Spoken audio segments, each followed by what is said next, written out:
Josef Hušbauer dostal od obránců dost času a prostoru a jeho rána levačkou zapadla k levé tyči Pavlíkovy brány. Kladenskou hru s ohněm ukončila povedená příbramská kombinace, po níž se na Pavlíka řítil Josef Hušbauer a ani po druhé v utkání nezaváhal. Odražený balón se dostal Josefu Hušbauerovi, jeho zakončení bylo hodně povedené.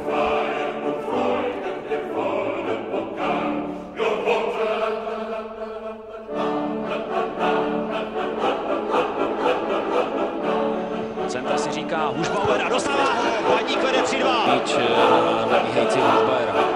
A přitom Hušbauer už byl v dobré pozici.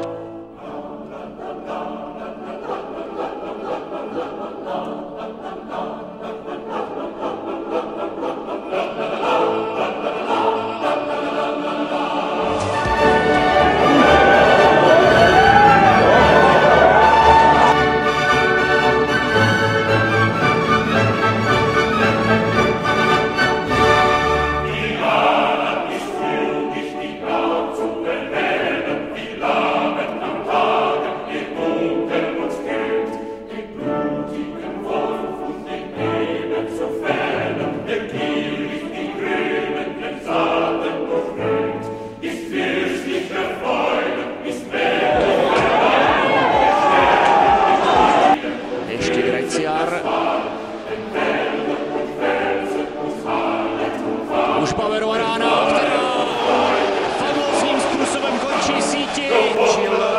Definitivní šance na úspěch v tomto zápase pro jeden či druhý tým.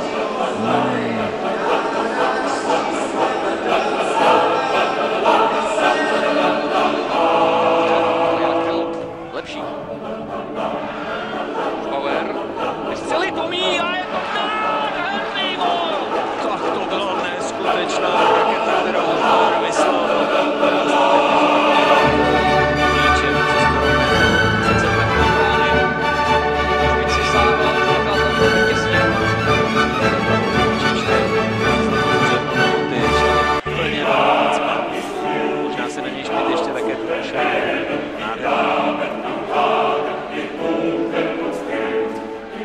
Nebyla to žádná dlouhá příprava. Podání Hušbauera. Dal si míč do kroku a napřáhl. Ale i přes ten Leontýn, že by to míč zkoušel, jak říkají fotbalisté ve Vingloupi Bercesi. A Hušbauer to vyslovit a zaslouženě, protože takovou Věc je aktivnější, určitě má větší držení, větší kvalitu v kombinaci přemíčenosti, takže má větší odvahu ke kombinaci, k úniku ve střelbě. třeba Hušbauer. Dělal to moc hezky, připravil si míč na svojí krásou ten, který vyrovnával Hušbauer na 2-2. Úspěšný. Tak se podívejte, jedna klička, druhá klička, pětá klička, třetí klička kolem Pavlíka, čtvrtá klička kolem Eliáše, střela na Plišívič.